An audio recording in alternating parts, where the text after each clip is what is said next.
കൃഷ്ണ ഗുരുവായൂരപ്പ ശരണം. ഗുരുവായൂരപ്പൻ്റെ ഉച്ചപൂജയും കളഭാലങ്കാരമൊക്കെ കഴിഞ്ഞു, നട തുറന്നു.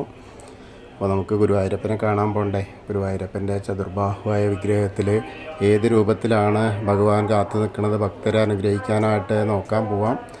ആദ്യം തന്നെ കിഴക്കേ നടയിലുള്ള മഞ്ജുളാലിനെ ഒന്ന് പ്രദക്ഷിണം ചെയ്ത് അത് കഴിഞ്ഞ് ആ വെങ്കല ഗരുഡ ശില്പവും അതുപോലെ കുചേലൻ്റെ ശില്പമൊക്കെ കണ്ട് അങ്ങനെ വന്ന് നമ്മൾ നേരെ അത്തിമര ഗണപതി ക്ഷേത്രത്തിലെത്തി ഗണേശനെ കണ്ട് തൊഴാം. അതിനുശേഷം നേരെ നമ്മൾ ആ വാതിൽപ്പടി ഗോപുരവാതിൽ കടന്ന് അകത്തേക്ക് വരിക. അങ്ങനെ വരുമ്പോൾ നമുക്ക് കൊടിമരം കാണാം. അതിൻ്റെ മുന്നിലുള്ള വലിയ ബലിക്കല്ലും അതേപോലെ ഗജരാജൻ കേശവൻ്റെ 2 കൊമ്പുകളും അതിന് നടുക്കുള്ള ലക്ഷ്മി ദേവീനൊക്കെ കാണാം.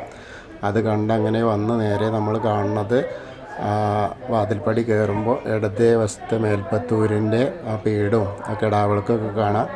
വലതേ സൈഡിലുള്ള ആദ്യത്തെ തൂണും നോക്കി തൊഴാം. പിന്നീട് അങ്ങനെ ഭഗവാന്റെ ശ്രീലകത്തേക്ക് ഇങ്ങനെ നോക്കുക. അങ്ങനെ കാണുമ്പോൾ നമുക്ക് കാണാനുള്ളത് ഉണ്ണിയുടെ കാൽപാദങ്ങൾ കാണാണ്ട്, കാൽത്തളകൾ കാണാണ്ട് ഇരിക്കുകയാണ്. ഒരു വലത്തെ കാല് നീട്ടി വെച്ച് ഇടത്തെ കാലൊന്ന് പതുക്കെ ചുരുക്കി വെച്ച് അതിൻ്റെ മുകളിൽ വലിയൊരു വെണ്ണക്കലം വെച്ചിട്ടുണ്ട്. അതിൽ നിറച്ച് വെണ്ണ. അതുപോലെ വലത്തെ കയ്യിൽ വെണ്ണ ഉണ്ട്. കൈവളകൾ കാണാണ്ട്, തോൾവളകൾ കാണാണ്ട്.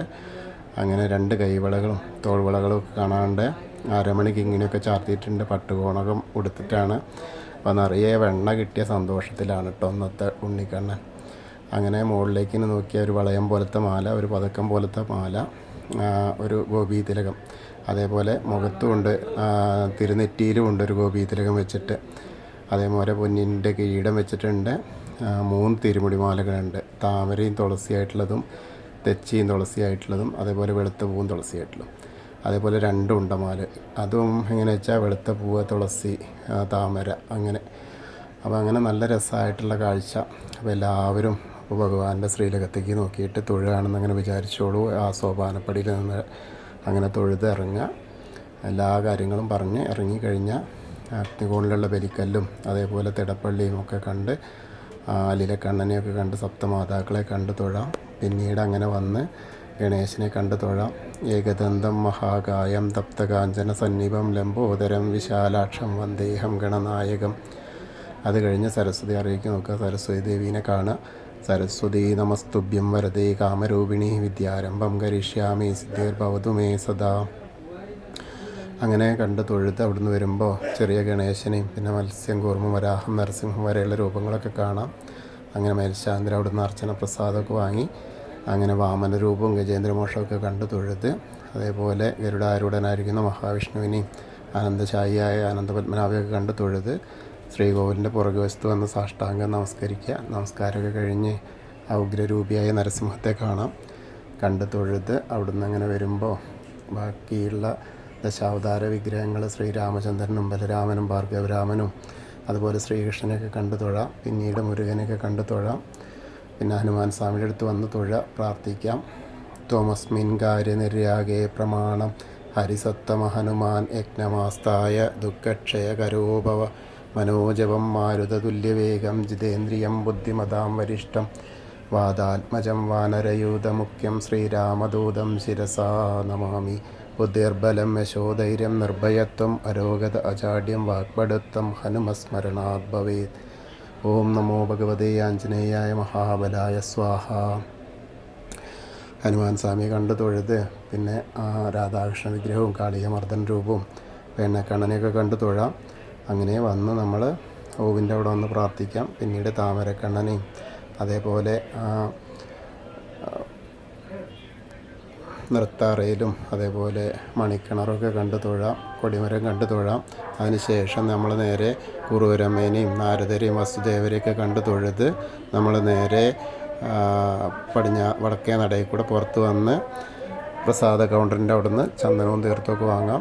അതിനുശേഷം നേരെ വന്ന് എടത്തിരികത്ത് കാവിലെ ഭഗവതിയെ കാണാനായിട്ട് പോവാം. ഭഗവതിയെ കാണുമ്പോൾ പ്രാർത്ഥിക്കാം. സർവമംഗളമാംഗല്യേ ശിവേ സർവാർത്ഥസാധികേ ശരണ്യേ ത്രയംബകേ ഗൗരി നാരായണി നമസ്തുതേ. അമ്മേ അങ്ങനെ തൊഴുത് നമ്മളിറങ്ങി അവിടുന്ന് നേരെ കോർണറിലെത്തിയ വടക്ക് പടിഞ്ഞാറ് ഭാഗത്തേക്ക് നോക്കുക.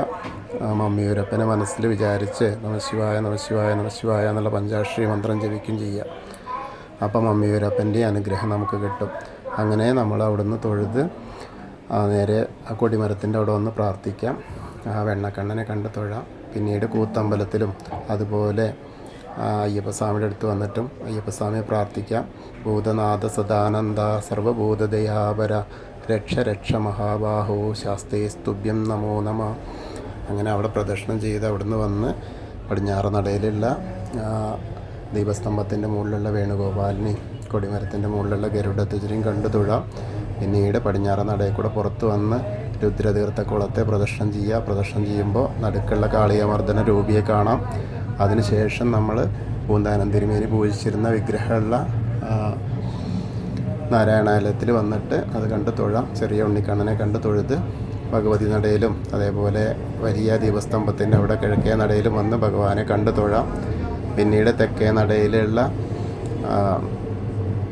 കൂവളത്തെ ഒന്ന് പ്രദക്ഷിണം ചെയ്യുക. പ്രദക്ഷിണം ചെയ്യുമ്പോൾ മഹാദേവനെയും പാർവതി ദേവീനെയും മനസ്സിൽ വിചാരിക്കുക. അപ്പോൾ നമ്മൾ ഇന്നത്തെയും ഗുരുവായൂരപ്പൻ്റെ ഉച്ചപൂജയും കളഭാലങ്കാരമൊക്കെ കണ്ടു തൊഴുതു. എല്ലാവർക്കും ആ ഗുരുവായൂരപ്പൻ്റെ അനുഗ്രഹം ലഭിക്കും. കൃഷ്ണായ വാസുദേവായ ഹരയേ പരമാത്മനെ പ്രണതക്ലേശനാശായ ഗോവിന്ദായ നമോ നമ. ഹരേ കൃഷ്ണ. ഗുരുവായൂരപ്പ ശരണം.